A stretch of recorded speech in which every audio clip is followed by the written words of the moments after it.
A rundown diner, a late shift, a tired waitress, one act of kindness, and a stranger in the far corner decides to step in. What she doesn't know yet is that he's a CEO whose name the whole country knows. The diner smelled of strong coffee and fried dough, the kind of place where the air clung to your clothes long after you left. It wasn't glamorous, just a narrow room with cracked vinyl booths, a squeaky ceiling fan that never seemed to turn fast enough, and an old record player in the corner playing holiday songs that scratched and skipped more than they sang. But for Emma Wilson, it was home. At 22, she had already spent 3 years serving coffee and reheating plates of hash browns in this forgotten corner of New York, surviving on tips that barely covered rent. Her shift had started before sunrise, and by now, late into the evening, her feet throbbed with every step. Still, she wore the same practiced smile she always did, the one that kept customers from guessing how close she was to collapse. Beneath the fluorescent lights, the shadows under her eyes were harder to hide. She moved from table to table with the kind of rhythm that came from habit, not energy, balancing plates in one hand, refilling chipped mugs with the other. Most of the patrons were regulars, truck drivers stopping in before long hauls, students hunched over textbooks, and the occasional lonely soul who came for company more than food. Emma knew them all by heart, their orders, their quirks, the way they liked their coffee poured. She had a gift for remembering, even when her own mind was too heavy with worries to rest. Rent was due next week. The bills were stacked on her nightstand, and the memory of her parents' debts still followed her like a shadow she couldn't outrun. Yet none of that showed on her face. She didn't allow it to. The bell above the door chimed and she straightened instinctively, greeting the newcomer with a polite nod. The cold air rushed in, swirling snowflakes onto the floor before the door clicked shut again. Another stranger, maybe, or just another man trying to escape the bitter wind outside. It didn't matter. Emma treated them all the same. She had learned long ago that kindness cost her nothing but could mean everything to someone else. She wiped down the counter with a rag, glancing around the nearly empty diner. The jukebox in the corner skipped and started again, the faint notes of a Christmas melody filling the silence. For most people in the city, the holiday meant warmth, gifts, and family. For Emma, it meant double shifts and longer hours. There were no wrapped presents waiting for her at home, no dinner table crowded with loved ones. There was just this diner, this endless rhythm of work, and the small pride she took in knowing she hadn't given up. She sighed softly and tucked a strand of hair behind her ear, adjusting her apron as the clock ticked closer to midnight. Outside, the snow continued to fall, coating the street in a white that looked beautiful from the inside but cruel if you had to walk through it. Emma thought of the walk home ahead of her, the leaky apartment waiting at the end of it, and forced herself not to dwell on it. She had a shift to finish. It was just another night at just another diner. She had no reason to expect anything different. But in the next few hours, a single act of instinctive kindness, something she didn't even think twice about, would ripple out and change the course of her life in ways she couldn't begin to imagine. And as she moved between tables with her tired smile, she had no idea that a pair of brown eyes were already watching her from the shadows of the diner, noticing every detail. The diner was nearly empty when the door creaked open again, and a gust of icy wind swept across the linoleum floor. Emma glanced up from behind the counter, where she was carefully stacking chipped mugs, and saw an old man shuffle inside. His coat was frayed at the cuffs, the buttons barely holding, and his shoes looked thin enough that the snow outside must have soaked straight through them. He moved slowly, each step an effort, as though the weight of the world pressed down on his bent shoulders. He approached the counter with hesitant eyes, avoiding Emma's gaze as though ashamed to even be there. She offered him her practiced smile, though softer this time, less routine and more genuine. "Evening, sir. Cold out there, isn't it? Can I get you something warm?" The man cleared his throat, his voice rasping with age and weariness. "Just a small coffee," he murmured. "Black." He reached into his pocket and Emma noticed how his hands shook as he dug for coins. He spilled them onto the counter, nickels, dimes, and a single quarter, rolling dangerously close to the edge before he caught it. He pushed the pile toward her, his eyes flicking up briefly. "That should cover it, right?" Emma glanced at the coins. It wasn't enough. Not even close. The price of a small coffee was modest, but this man's offering fell short by nearly half. He must have known it too, because his face flushed a dull pink, and he began pulling at the threads of his sleeve nervously. I'm sorry, he stammered. Maybe I'll just skip it tonight. Emma felt her chest tighten. She had seen desperation before. Working in a diner on the edge of the city meant she'd serve plenty of people just trying to stretch a dollar as far as it could go. But there was something about the way this man looked at the coffee pot, the longing in his tired eyes that made it impossible for her to let him walk away. Without hesitating, she gently placed her hand over his, pushing the coins back toward him. Don't worry about it, she said softly. I've got you covered. Everyone deserves something warm on a night like this. The old man's eyes widened, and for a moment he looked as if he might protest. But then his shoulders slumped, and a single word escaped him, thick with gratitude. Thank you. His voice cracked, and he looked down quickly, embarrassed by the emotion he couldn't hide. Emma poured the coffee into a clean mug, setting it down in front of him with quiet care, as though it were more than just a drink. She added a small plate with a donut, ignoring the fact that he hadn't asked for it. On the house, she said before he could argue. Merry Christmas. The man blinked, his eyes glistening, as he wrapped his frail fingers around the steaming mug. He held it close, inhaling the warmth as though it might seep straight into his bones. He didn't say much after that, just sipped quietly. But Emma noticed the way his hands steadied, and the color slowly returned to his cheeks. For her, it was nothing more than instinct. A small act, one she wouldn't remember tomorrow when she dragged herself through another double shift. But to the old man, it was everything. Dignity, kindness, and a reminder that he hadn't been forgotten by the world entirely. What Emma didn't see, as she turned to wipe down another section of the counter, was the man in the back booth. Hidden beneath the hood of his gray sweatshirt, he had witnessed the entire exchange. His brown eyes followed her movements, his expression unreadable, but something in the scene had unsettled him. For years, he had lived in a world where kindness was bought, sold, and negotiated, where every action had a price. Yet here, in a dingy diner on a snowy night, a young waitress had given more freely than anyone he knew in his empire. Michael Rivers leaned back in his seat, fingers drumming lightly against the table. He hadn't expected much from this late-night detour, just coffee, anonymity, and a break from the suffocating glitter of his world.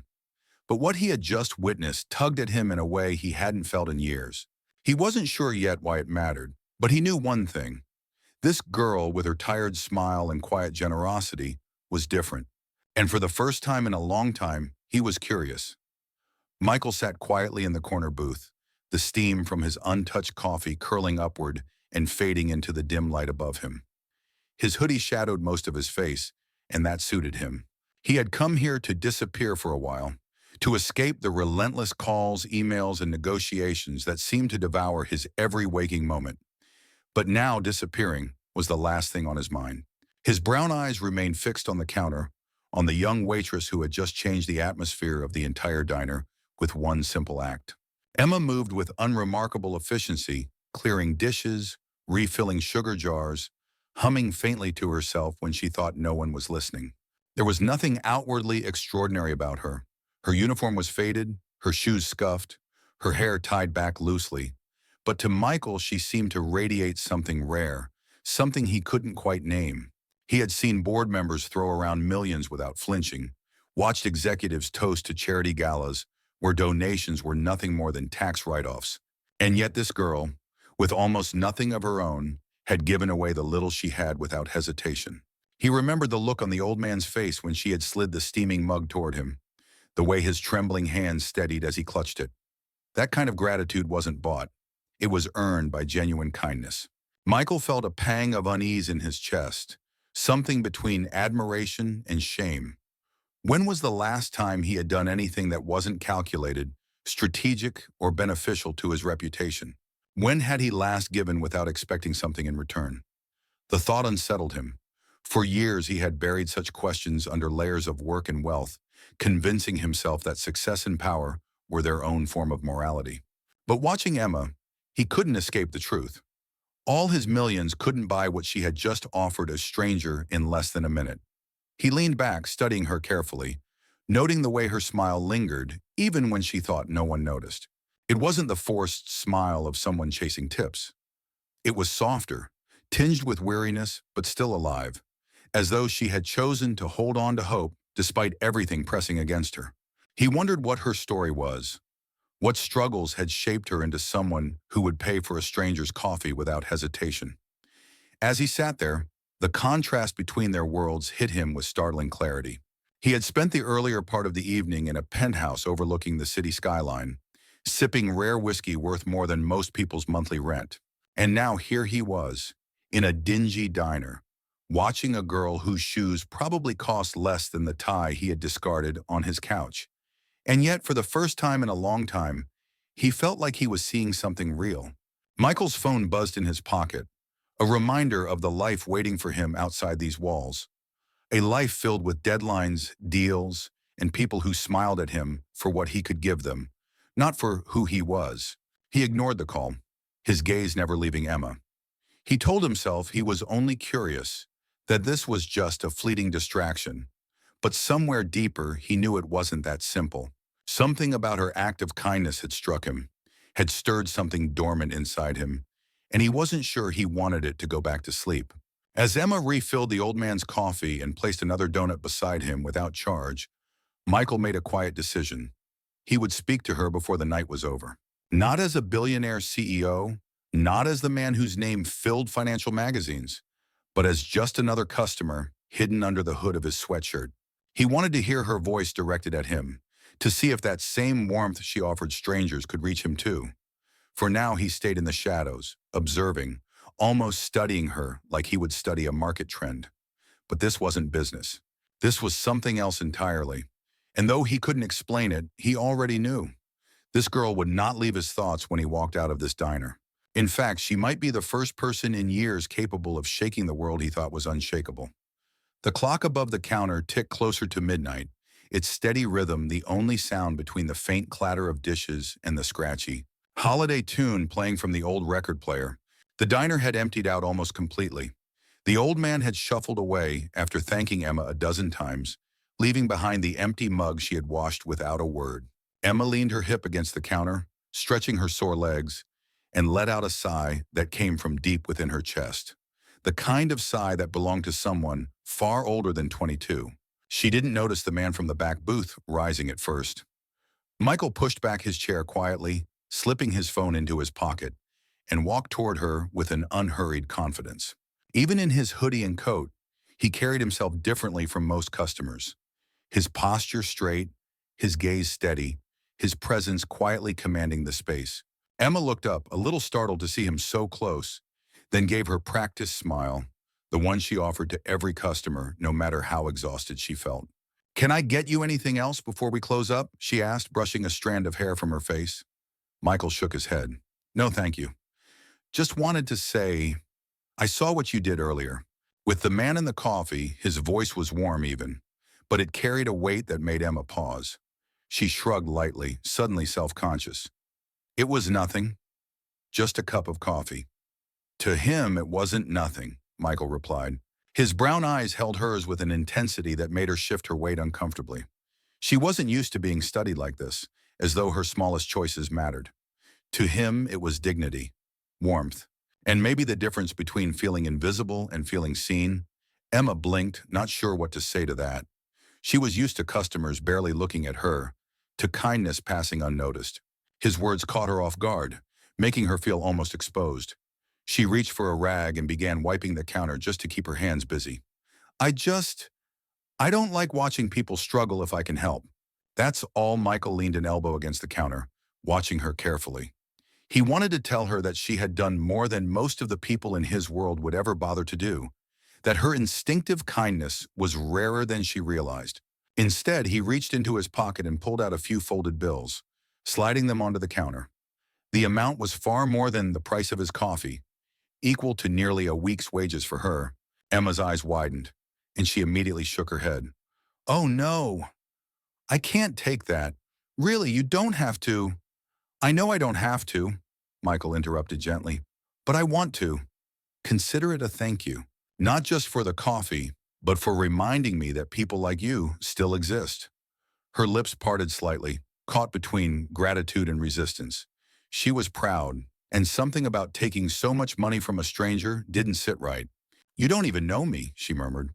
"Maybe not," he admitted, a faint smile tugging at his mouth, "but I'd like to." The words hung in the air between them, heavier than they should have been. Emma searched his face, expecting to find some ulterior motive, the sly grin of a man used to getting what he wanted. But instead, she found sincerity, quiet and steady, that disarmed her. She tucked the bills back toward him. "I can't take this," she repeated, firmer this time. "If you want to thank someone, pay it forward. Buy a meal for someone who needs it more than me." Michael studied her, surprised. Most people in his orbit would have taken the money without a second thought, maybe even demanded more. But here was a girl who refused it, who valued the principle of the gesture over the reward. He nodded slowly, slipping the bills back into his pocket. "Fair enough," he said softly. "I'll do that." For a moment, neither of them spoke. The diner hummed with the low buzz of the lights, the faint scratch of the record player looping again. Emma busied herself with stacking mugs, but her mind wasn't on the dishes. She felt his presence like a weight beside her, unfamiliar yet oddly steadying. Finally, Michael straightened, his voice quieter now. "Merry Christmas, Emma." Her head snapped up, startled. "How do you—" He gestured toward her name tag, half hidden by her apron strap. "It's written right there." His smile was subtle, but it reached his eyes. She let out a breath, half a laugh, shaking her head at her own jumpiness. "Right. Well, Merry Christmas to you too, stranger." He left the diner a moment later, the bell above the door jingling softly as the cold air rushed in again. Emma watched him step into the falling snow, his figure swallowed by the night. She told herself it was nothing, just another customer, another conversation she'd forget by morning. And yet something about the way he had looked at her lingered long after he was gone, leaving a warmth she couldn't quite explain in the middle of an otherwise ordinary night. The snow had piled high along the sidewalks by the time Emma left the diner that night.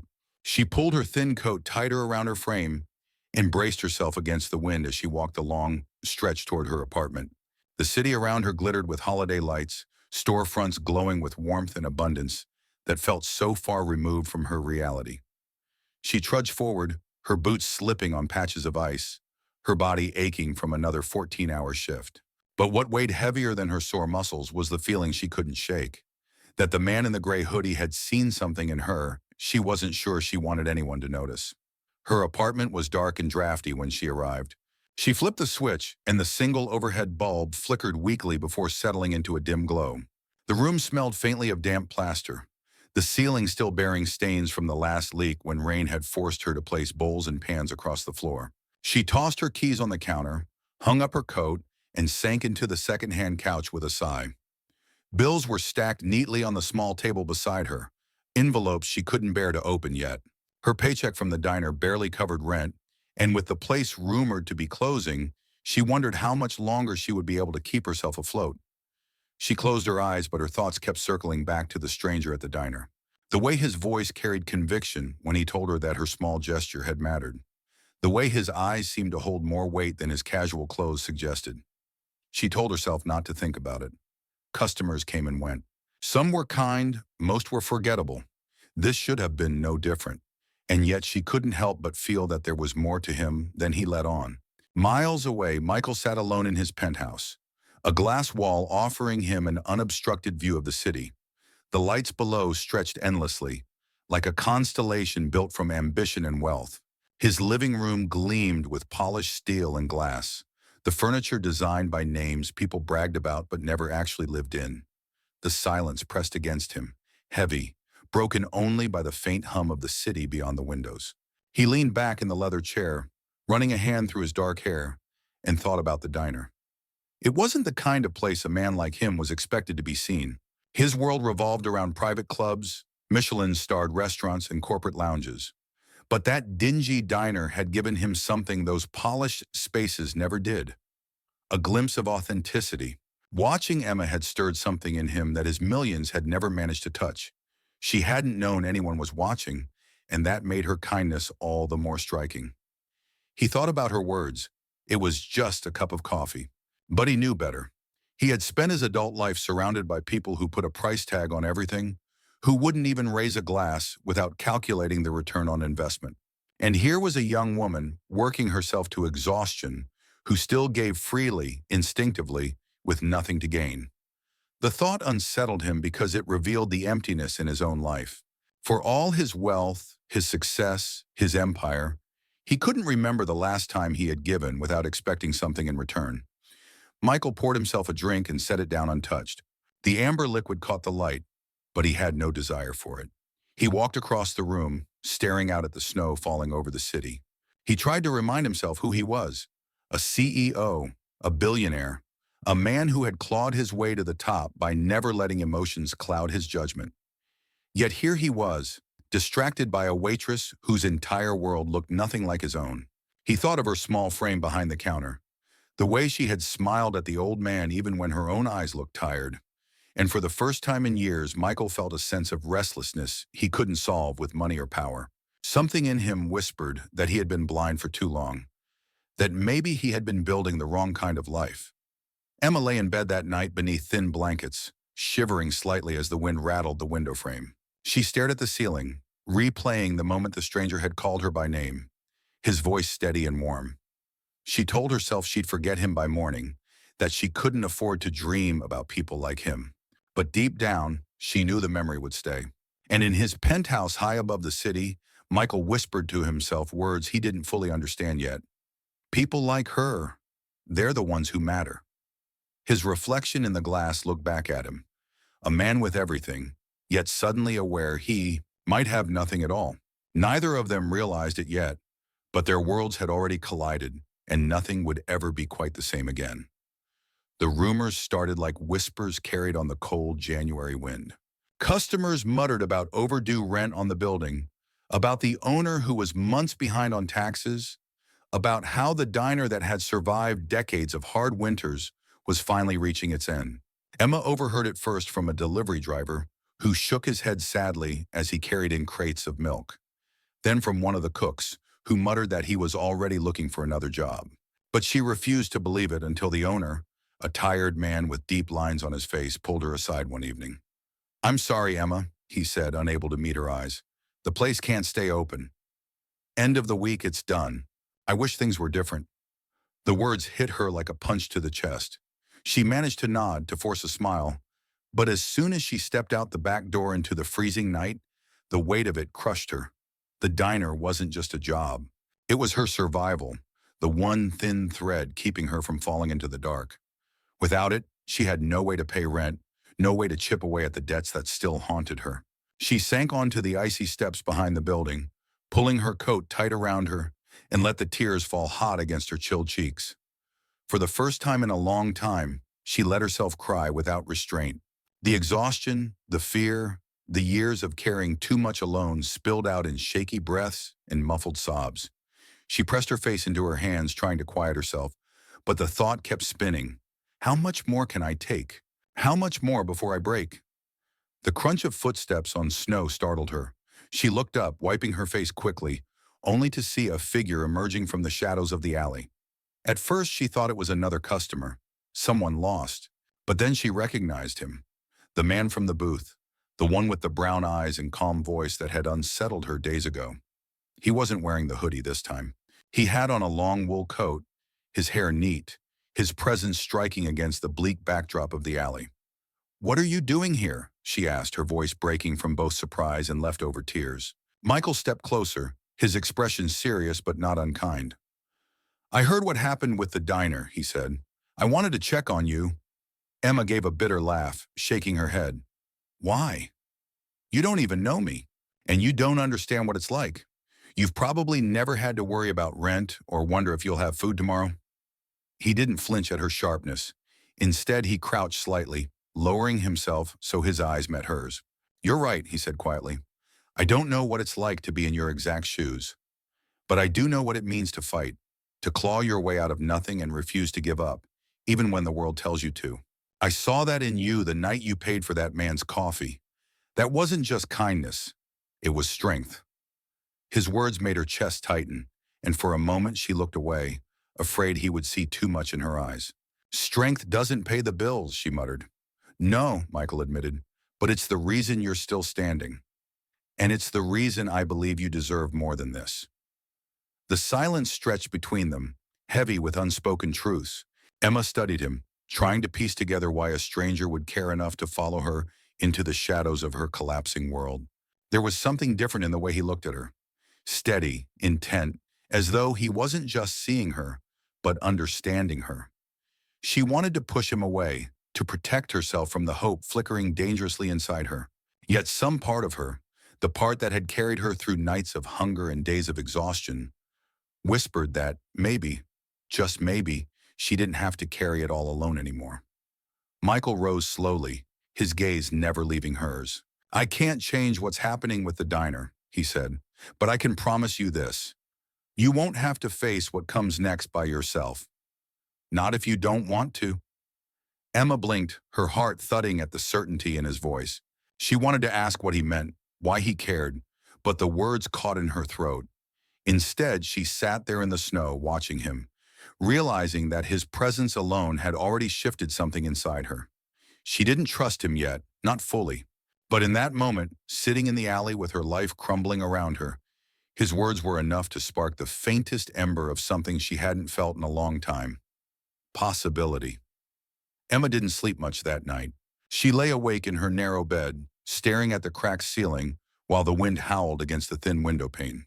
Her mind replayed the conversation with Michael again and again, his words echoing in the silence. "You won't have to face what comes next by yourself." She wanted to believe him, but life had taught her that promises rarely lasted. People left. People forgot. And yet something about the certainty in his voice refused to let her dismiss him as just another customer passing through.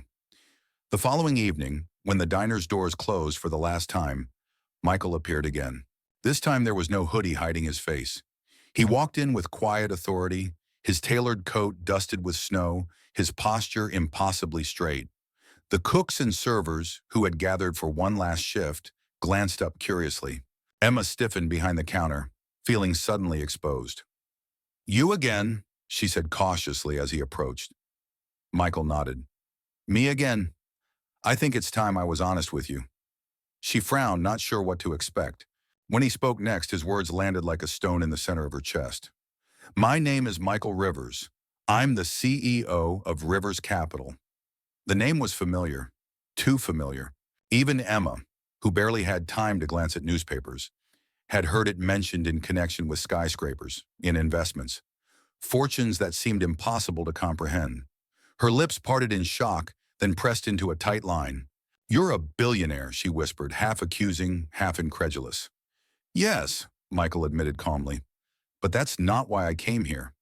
The night I saw you pay for that man's coffee, I realized something.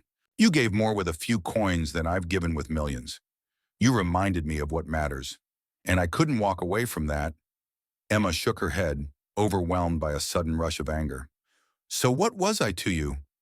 Some kind of spectacle? A little morality play for the rich man to watch while he hides under a hoodie?" His eyes softened, though his voice remained steady. "No, you were a person doing something extraordinary without even realizing it. And I saw you in a way I haven't seen anyone in years. I don't want to watch from the shadows, Emma. I want to help." She let out a short, bitter laugh. "Help? That's easy for you to say. You have more money than you'll ever need. I've been fighting to survive my whole life, and you think you can just swoop in and fix it?" Michael didn't flinch at her words. He stepped closer, lowering his voice so only she could hear. "I don't think I can fix your life, but I know I can open doors that were slammed shut on you long ago. You've been carrying a weight no one should have to carry alone. Let me shoulder some of it. Not because I pity you, but because I believe in you."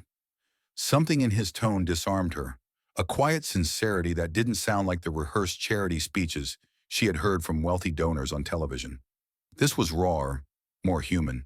Still, Emma folded her arms across her chest, as if to shield herself from the dangerous warmth of hope creeping into her bones. "And what do you expect in return?" she asked, her voice tight. Michael held her gaze unblinking. "Nothing, except maybe a chance to prove that money doesn't have to make a person blind, that I don't have to stay the man I was." For a long moment, the diner was silent, except for the hum of the lights and the muffled sound of the wind outside. Emma searched his face, looking for cracks, for signs of manipulation or arrogance. But all she saw was a man stripped of the armor wealth usually provided, someone speaking with a vulnerability she hadn't expected. Finally, her shoulders sagged. She didn't trust him yet, not completely, but she couldn't deny the flicker of something stirring inside her. Not pity, not even gratitude, but recognition. That maybe, just maybe, he was telling the truth. "I don't need saving," she said quietly, her voice trembling despite herself. Michael nodded. "I know, but even the strongest people deserve someone in their corner." She looked away, blinking back the sting of unexpected tears. For so long, her life had been a cycle of endurance. No safety net, no one to lean on. And now here stood a man who had the means to change everything, insisting that he wanted nothing more than to stand beside her. It terrified her. It tempted her. And as the snow swirled outside the darkened windows of the closed diner, Emma realized that whatever came next, her life would never be the same again. The weeks after the diner closed were some of the hardest Emma had ever known. She woke each morning to the silence of her drafty apartment, no longer rushing to tie on her apron and hurry into the steady rhythm of serving coffee. The empty hours stretched endlessly, filled with the weight of unpaid bills and the gnawing fear of eviction. She searched for new work, restaurants, shops, anything that would take her. But everywhere she went, doors seemed to close before she could step inside. Her savings dwindled until she was counting pennies for groceries, her pride burning as hot as her hunger. Michael kept his word. He didn't vanish after the final night at the diner. Instead, he appeared at unexpected moments, standing outside the grocery store where she debated over the cheapest bread, or waiting on the corner with an umbrella when icy rain soaked the city. At first, she resisted him. Pride told her she couldn't accept help, not from a man whose wealth towered over her world like a skyscraper. But Michael was patient. He didn't try to buy her silence or smother her independence. He simply showed up quietly and consistently until she began to believe that maybe he truly meant what he had said, that he wanted nothing in return. One night, after a long day of fruitless job hunting, Emma found herself sitting across from him at a small cafe, her hands wrapped around a mug of tea he had insisted on buying. The city glittered outside the window, cold and distant, but here the light was warm. She stared at him for a long moment before whispering, "Why me? You could spend your money on anyone, on charities, on projects, on people who would actually thank you. Why do you keep coming back here?" Michael leaned forward, his brown eyes steady. "Because I saw you when you thought no one was watching. You gave away what little you had without expecting anything in return. That's rare, Emma.